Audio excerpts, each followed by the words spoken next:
Tucker, welcome to Hannity. Two major developing stories we are following tonight. The first, the Attorney General Jeff Sessions is now saying the Department of Justice will investigate the severe Obama-era FISA abuses against the Trump campaign. Now, this comes after Democratic Congressman Adam Schiff's counter memo confirms that the FBI lied to the FISA court judge about the Clinton bought and paid for dossier filled with Russian lies and propaganda in order to get the warrant to surveil Trump campaign associate Carter Page. And also breaking right now, more damning evidence of the massive bureaucratic failure by the Broward County Sheriff's Department surrounding that horrific Florida school shooting. Now, in addition to the dozens of missed warning signs and reports of 4 deputies not entering the school, Fox News tonight is reporting that there were delays even allowing EMTs to go inside the school. And sources are telling Fox that the Broward County Sheriff's Office denied requests by the EMTs to enter the crime scene. And also breaking this hour, our own Sarah Carter reporting that under Sheriff Scott Israel's leadership, well, there have been at least 40 investigations into department misconduct. Tonight we are asking, when will Broward County Sheriff Scott Israel take responsibility? When will he release the cam footage so that you, the American people, can see how the deputies acted during this shooting? We have so much breaking news in our opening monologue. All right, major developments tonight in the massive FISA abuse scandal. We'll start there. Now we are getting one step closer to holding top-level Obama, FBI, DOJ, deep state officials accountable for what is a severe constitutional abuse. Now, they completely have shredded the Fourth Amendment rights of the American people, and people could and should end up behind bars.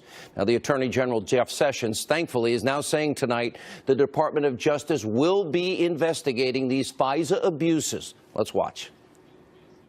We believe the Department of Justice must adhere to the highest standards in the FISA court. And yes, it will be investigated. And I think that's just the appropriate thing. The Inspector General will take that as one of the matters he'll deal with. Finally, we have been unpeeling this story for over a year, while, of course, the liberal media, they've been lying to you, obsessing over so-called Trump-Russia collusion, which is nothing more to this point than a conspiracy theory that they have created out of thin air. There's no evidence. And by the way, as for the extensive, unprecedented Obama-era FISA abuses, we now have a mountain of incontrovertible and corroborated facts and evidence. Liberal Congressman Adam Schiff's his counter memo on FISA abuses has actually confirmed everything that we have been reporting on and everything that is also in the 2 Republican memos on this scandal. Now, that's why the mainstream media has completely been ignoring what is inside the Schiff memo. It doesn't fit their narrative, and more importantly, it doesn't damage President Trump, which of course is their ultimate goal. Here's everything that the Schiff memo corroborates from the Nunes and Grassley-Graham memos. This completely unverified Clinton bought and paid for dossier that used Russian government sources made up, in fact, a large part of that FISA application to surveil Trump campaign associate Carter Page. Adam Schiff actually writes that a section of the FISA application references parts of the phony dossier about Carter Page meeting with Russians in Moscow in June of 2016. Page, by the way, is denying these lies and that they'd never been proven true. I think Mueller would have arrested him by now, or at least charged him.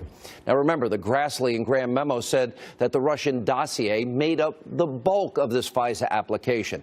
Now, Schiff didn't say that, but yeah, he admits the dossier was used. And the Schiff memo also corroborates that, in fact, the FBI and the DOJ lied and purposely and maliciously misled a FISA judge about Clinton and the DNC paying over $12 million full of the Russian dossier of unverified lies and propaganda. Can you believe this is happening in our country? Now, Schiff's memo actually quotes a part of the FISA application about the dossier having political motivations. But here's the thing.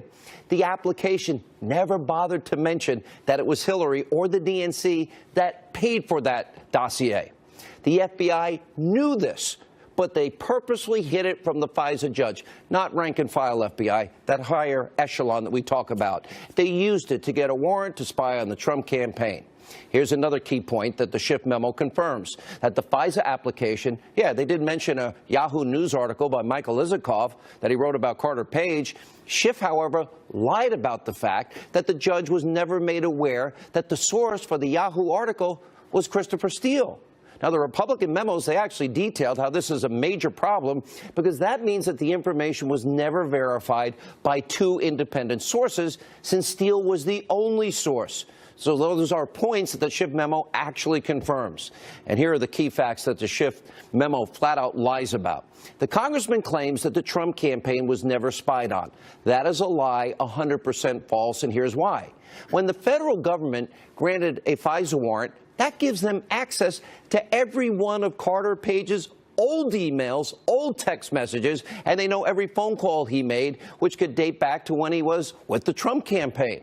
Now, Schiff claims that former Deputy FBI Director Andrew McCabe, that he never testified, that without the dossier, they never would have been a FISA warrant application.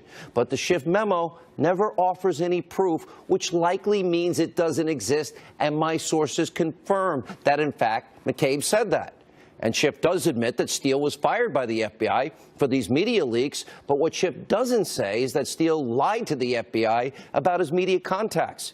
And the Schiff memo tries to play up Christopher Steele's credibility by saying, well, he's worked with the FBI in the past. Yeah, they just fired him. Here's the problem. Schiff never mentions that Steele was using Russian government sources and that the information was never verified independently by the FBI or the DOJ or by anybody. So it should never have been used for any FISA warrant application at all. And finally, Schiff omits this critical piece of evidence. According to our reporting, the dossier put the FISA application over the top. In other words, we've been telling you that the first time they tried, it failed. The FISA application was denied. But then the dossier, well, they added that to get the help that was needed so they could, quote, get it approved. And then they lied to the judge. And what it all means is now we have 3 congressional memos that prove a key fact. The FBI lied to a FISA judge about Clinton and the DNC financing the dossier, which was filled with uncorroborated Russian lies, and they did it to spy on the Trump campaign. The Attorney General, Jeff Sessions, I'm glad he's moving. He needs to move quickly. Everybody involved needs to be held accountable. We need to restore the rule of law.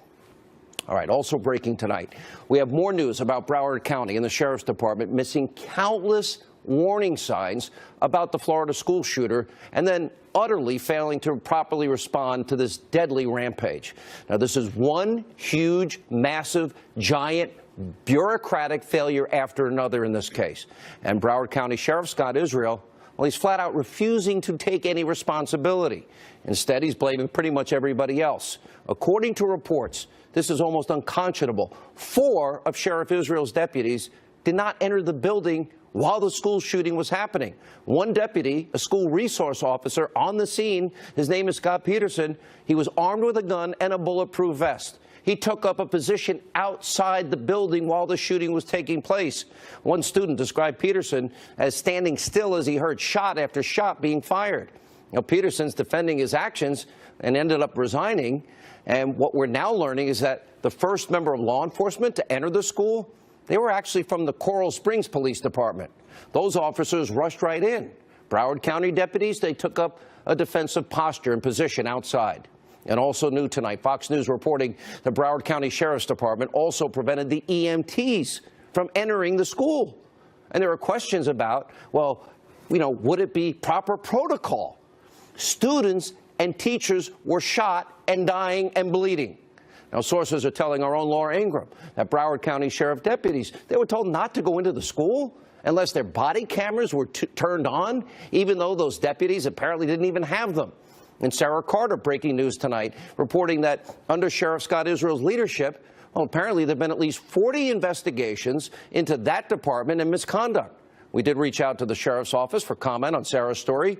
We haven't heard back. This is all one huge, massive, giant blunder after another while students and teachers were being slaughtered inside the school.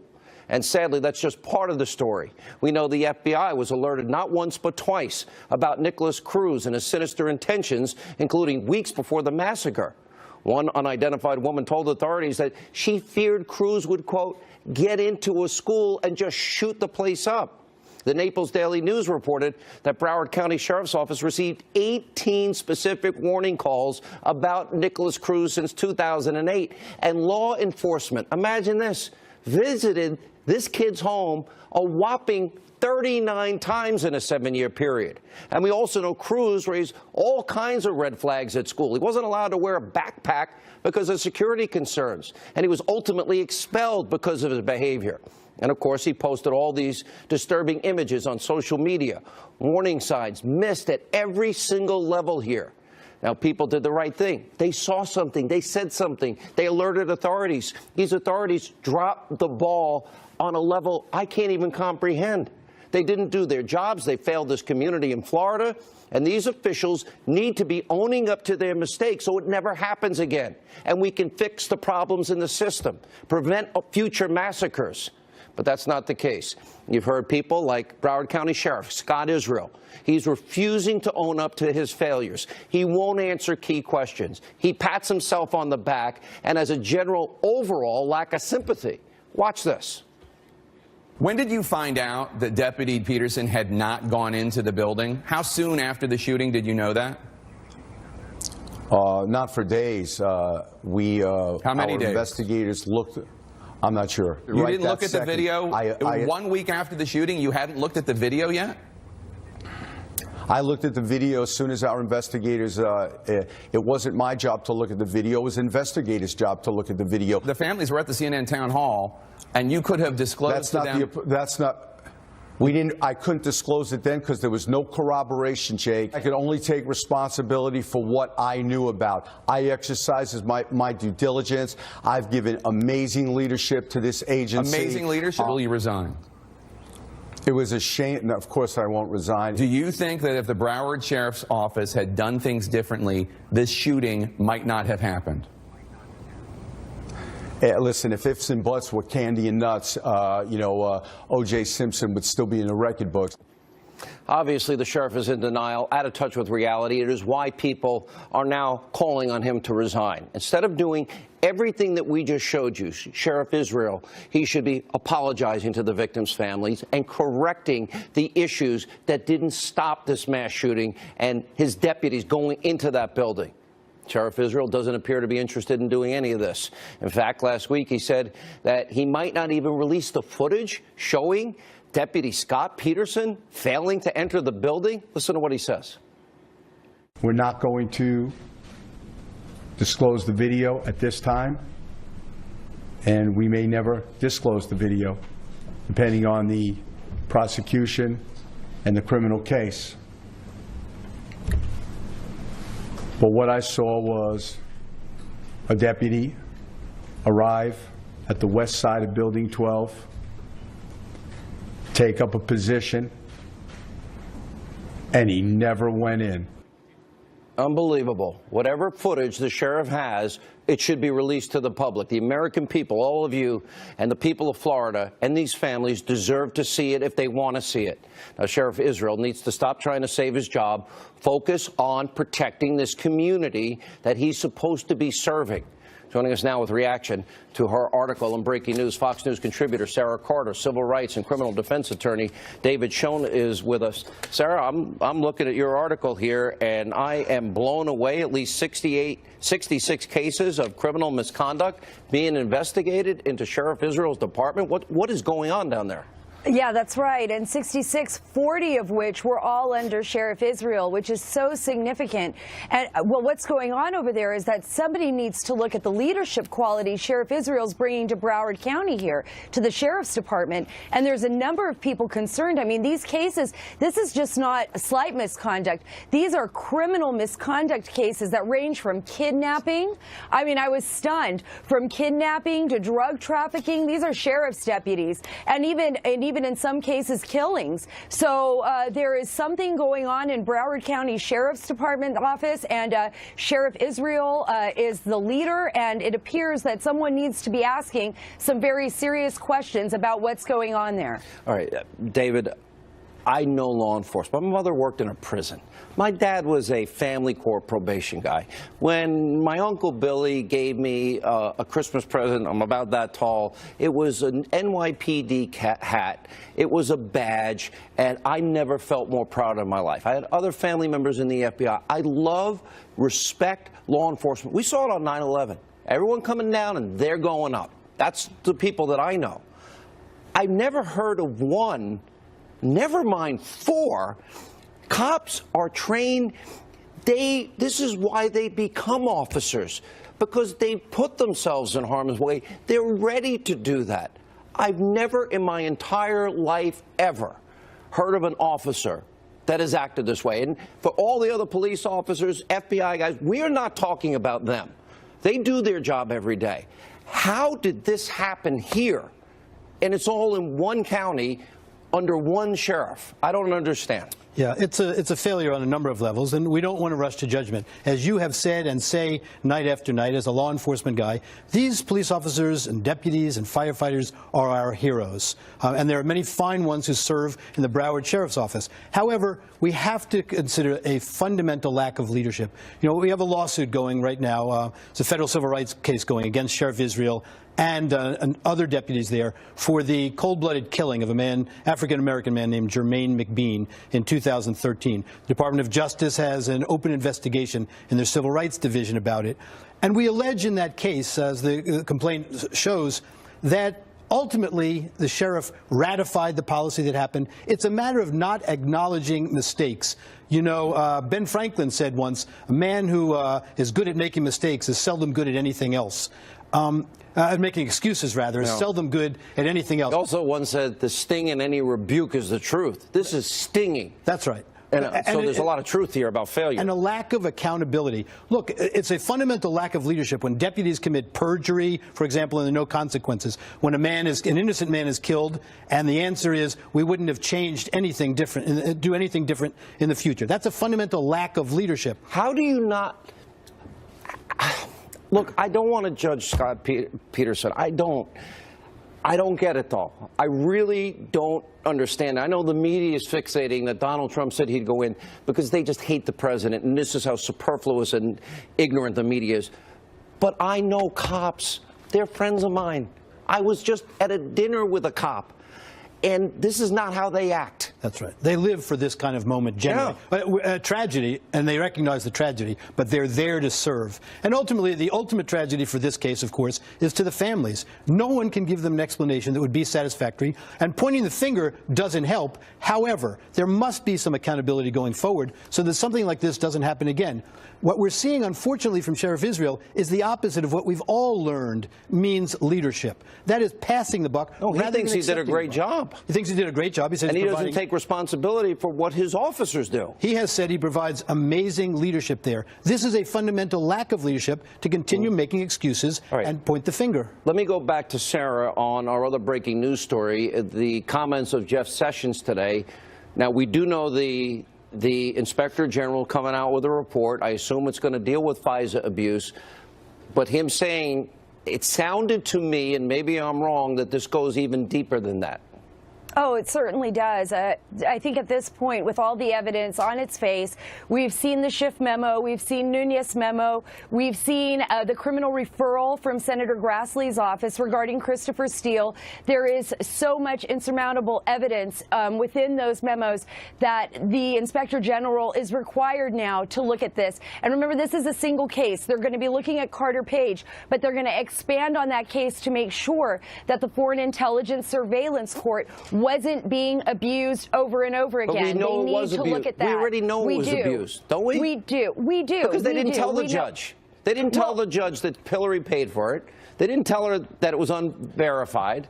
They didn't tell the judge that the same source for Michael Isikoff, right? That's right. But we have one case there, Sean. And what we need to look at, and I think the Inspector General is going to do this, is how many other cases out there that we don't know about, cases that aren't public. That is what they're going to be looking at. They're going to be talking to people at the Foreign Intelligence Surveillance Court. They're going to possibly be talking to the judges. They're going to be looking at the documents that we aren't privy to because they're classified. I mean, look how difficult it was to get to the bottom of just Carter Page. So I think this is what the Attorney General wants to do. He wants to expand this investigation. He wants to take a hard look at this to ensure that this does not happen in the future. Sarah, great investigative work on both issues. Thank you, David Schoen. We appreciate your involvement and contribution. All right, our top two stories, more reactions. Sebastian Gorka, Dan Bongino, and Geraldo next. Stay with us. All right, joining us are two top stories. Former Deputy Assistant to the President, Fox News National Security Strategist Sebastian Gorka, former Secret Service agent, NRA TV contributor Dan Bongino, and Fox News correspondent at large Geraldo. Geraldo, you're outmanned, and I'll start with you because of that reason. Outgunned? No. Well, but the thing is, officer, you agree with me. You agree, secure the perimeter, a full security assessment, every school, armed, retired, concealed carry, police, retired military. Here's the problem. When you go around the military and you've been out with them, so they love you. Police in New York love you. You have always fought for the people that defend our freedoms and protect our communities. I've never heard of a cop, ever, not being so prepared that they want, this is what that moment comes there, they want to save people's lives. I think we have a tendency, though, Sean, with all due respect, and I love cops and I love GIs. We sometimes idealize them. No, they're not perfect. This cop, Scott Peterson, was, by all accounts, a donut cop, what I call a Dunkin' Donut cop. Oh, that's cool. A cop who goes and sits and has a belly and, doesn't do much. And now when push comes to shove, one thing I found out in all of my wartime assignments, 22 assignments in Iraq and Afghanistan, is that courage and cowardice is decided in the blink of an eye. You never know how you're going to respond. Like the president said, he would charge in even if he didn't have he doesn't really know. You only know when it's he did have an incident that we know about. All right. What I'm saying is, it happens. You either chicken out or you charge in and you're a hero. A Medal of Honor, where they didn't ponder that, and we all have our own self-image. But they are trained, and mentally they prepare for those moments. That's what they train so hard for. That's what the investigation will reveal. Did this chief of the department, the Broward sheriff, Israel, did he have a protocol that insisted to his officers, as most departments have since Columbine in 1999, there's a school active shooter in a school, you run to the action. You don't wait for backup. You don't wait for the SWAT team. You don't secure the perimeter. You go in and try to save the children. If you don't take out the shooter, then maybe you'll stop the bleeding of one of the critically injured children involved. If he didn't give them that protocol, then Israel has to go. Bernie Carrig is a good friend of mine, and he ran a different department. And all right, Dan Bongino, you worked in the Secret Service. You've been in the NYPD. Isn't this what every cop trains for? I've never heard of one, never mind four. And then you heard the comments of Israel. What do you think? Yeah. Well, I waited for a while to jump in on this debate because I'm pretty confident Florida uses what they call the alert system for school security and responses to school shooting incidents. And, Sean, that system, I believe it involves multiple deputies going in. But here's the distinction. So I wasn't sure if it was the deputy waiting for someone else. But once the report started to come out that multiple deputies responded and still didn't go in, I just want to be clear on this. There is no response to school violence I know of out there that requires them not to go in, set up a perimeter, and wait. Everybody post-Columbine is pretty much taught to respond maximum to the problem right away, but even if you have to bypass explain away victims. The 39 times they're at this kid's house, or the Baker Act, which in Florida would allow them to institutionalize this kid. There's never been a case, see something, say something. We had every single sign, symptom, and evidence that this was the guy. Dr. Gorka. No. Look, I've said it before and I'll say it again, Sean.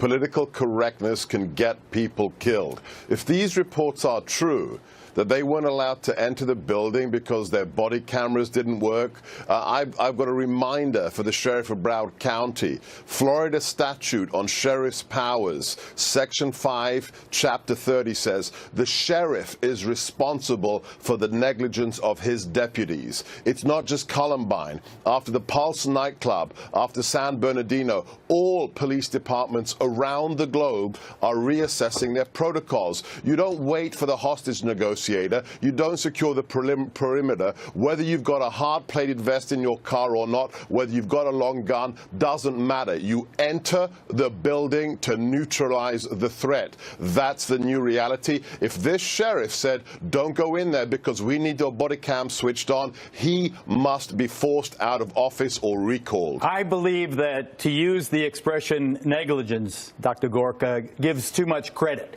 This Probably. wasn't negligence. This was a person making a choice. I hear gunshots going off inside, gunshots fired, gunshots fired, gunshots fired, and you sit there or you hide behind a concrete barricade. That's not negligence. There's I think the president had it right. That was a disgusting response to an emergent situation. This is a no-brainer. You go in, you go to the action, you die going over the berm. Go and try and save a child. Put a tourniquet on a kid. Get that arm. Do something. Do something. Do anything other than protecting yourself. Dan Bongino. Yeah, well, listen, Sean, this is more of a reason to allow teachers to arm themselves if they're willing to engage in the training. But that's the point. They had the armed guard. That was Scott Peterson. That's right. That's exactly right. No, Wait. But if what I'm saying is if the teacher is there on the scene immediately, the cop had to respond from across the campus. It was a large campus. The teachers are right there. You know, sometimes when you need law enforcement in seconds, they're minutes away. I mean, unless this guy's an Olympic sprinter, I'm not absolving him. Listen, he clearly didn't respond the right way. He didn't go in the building. He did not go in the building.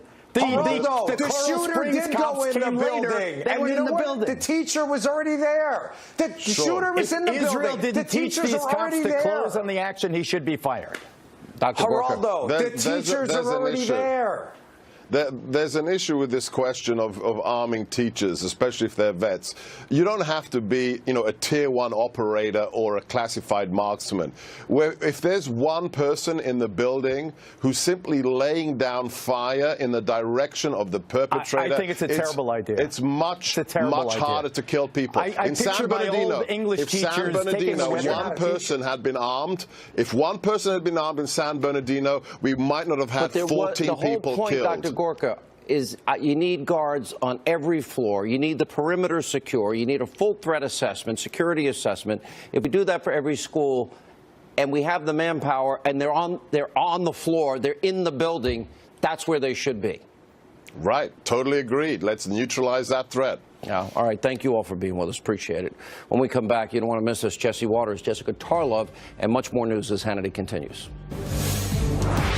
I am ready. Because I am. I am. I am SHRM certified.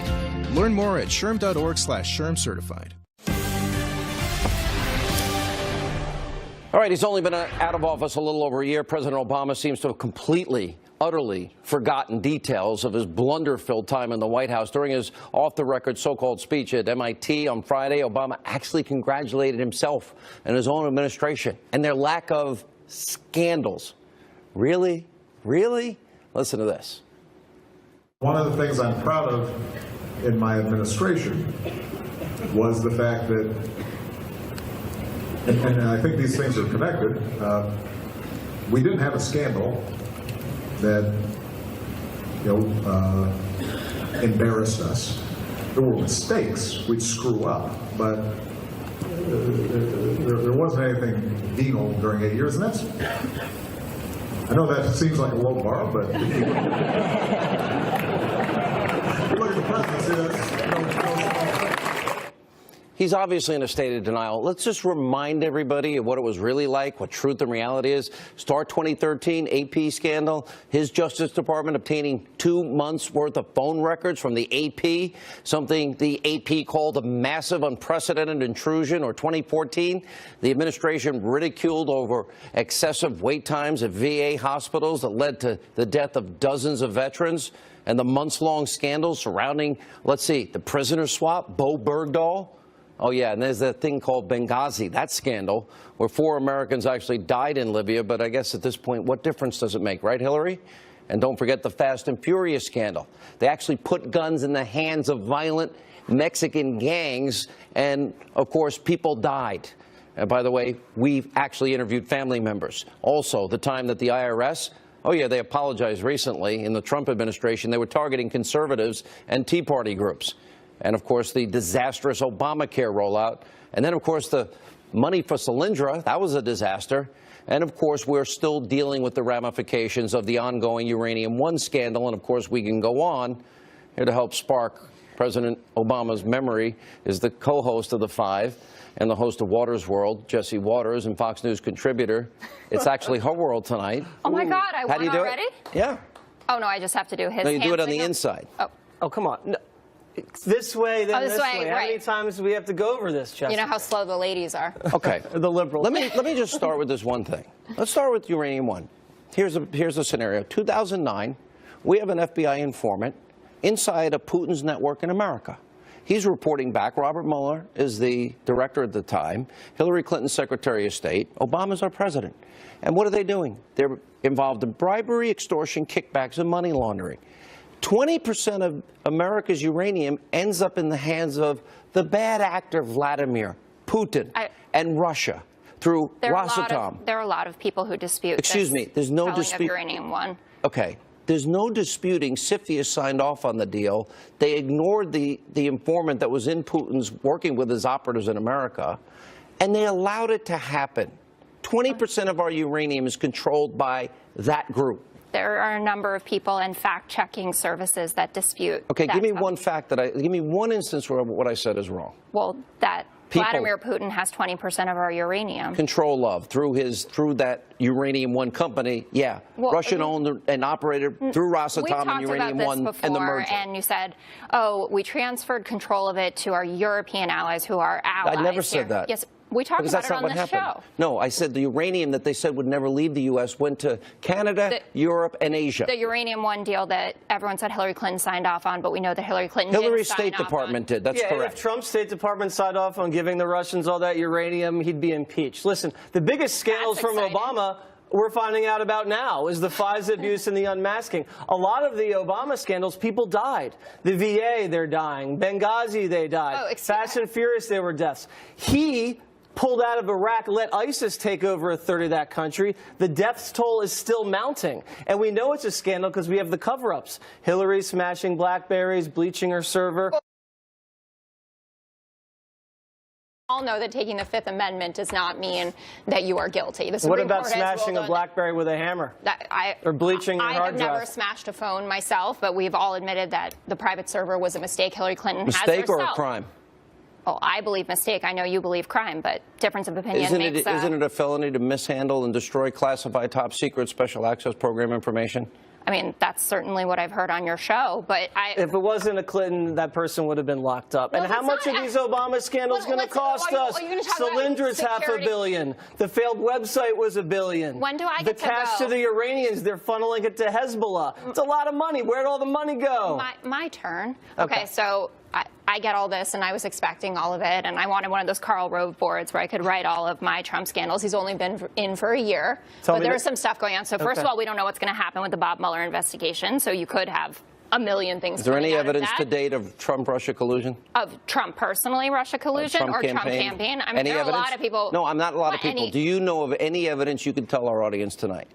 I know about the indictments. I know about the 13 Russian trolls that are in the any indictment. evidence of Trump campaign Russia collusion at all? Well, we don't know. We haven't gotten all of the final rulings out of this. That but would what be you a no. have, well, but what do you can't. That's no. Obama was in office for 8 years. Donald Trump has been in office for 1 year, and this investigation. Respond to is still Jesse's ruling. point. What about the FISA scandal? Well, you don't tell the FISA court Hillary bought and paid for the dossier. But they did know that it was a politically motivated document, and I'm pretty sure think they it makes a didn't think difference that it that she was from. Jesse, Yeah, they buried that in a footnote to disguise the fact that Hillary and the DNC cooked up this scheme. No, that's not Yeah, what they happened deceived there. the If you court. read, That's a fraud and it's a felony. if you read both memos, and I would love a middle-of-the-road memo on all of this, because we know that the Dem memo is just a response to the It's not a Republican memo. middle-of-the-road, Yeah, other side of the road. There's it the is. truth and there's the lie. Okay, We and- know they and- cooked up this No, phony we know memo that there to is take an down argument. Trump, People and they pretend deceived the court, like the Mueller and that's why we have this investigation is all because of the investigation. Carter Page FISA warrant. We know this all started with George The Russians Papadopoulos, think Carter's who has an pled idiot. guilty, and we know was running around bragging about the fact that he had dirt on Clinton. If What do you make of Paul Papadopoulos is Manafort, guilty, then why Mike hasn't he been Flynn? charged by Mueller? I assume that that's coming, or he's Can I cooperating ask you a like Rick question? Gates. You knew a lot of people in the Trump campaign. Yeah. I knew. I was there. You know I was actively involved, that I wanted Trump to win. I never heard of George Papadopoulos. Because he was just the coffee boy?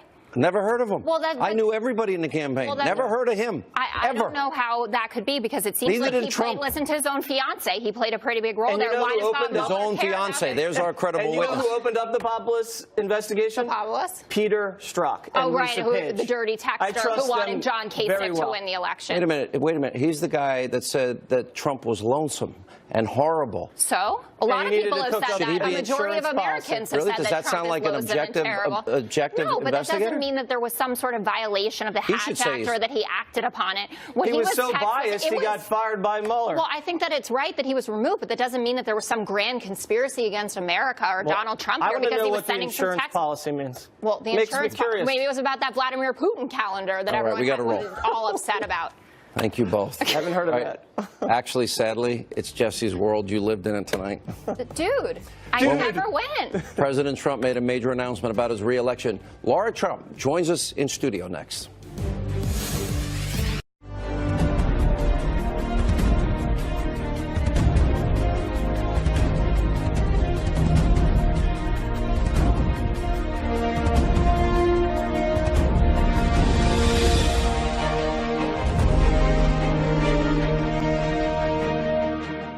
Fire and fraudulent, Michael Wolff walks off set after interviewer drops bomb with one tough question. Controversial columnist and author Michael Wolff abruptly ended an interview with an Australian talk show Sunday morning. The author of Fire and Fury, Inside the Trump White House walked off the set of the Today Show after being questioned about his claims that President Donald Trump is having an affair. You said during a TV interview just last month that you are absolutely sure that Donald Trump is currently having an affair while president behind the back of the First Lady, and I repeat you said you were absolutely sure, host Ben Fordham posited during the segment. He continued, just last week, however, you backflipped and said, I quote, I do not know if the president is having an affair. Do you owe the president and the First Lady an apology, Mr. Wolff? As can be seen in the clip below, Wolff didn't answer the question. Instead, he claimed he couldn't hear Fordham. However, as noted by Business Insider, the interview had been going smoothly for roughly 5 minutes prior to the incident occurring. I can't hear you, Wolff said, before jostling with his earpiece. Fordham then repeated his question, again to no avail. Wolff asked for a crew member's assistance while Fordham continued to ask the author if he could hear him. No, I'm not getting anything, Wolff replied. The Fire and Fury author then removed his earpiece and exited the set while a perplexed Fordham looked on. It looks like the interview may be over, Fordham said. The talk show's official Twitter account posted a video a short while later of footage from the UK studio where Wolff was speaking during the interview.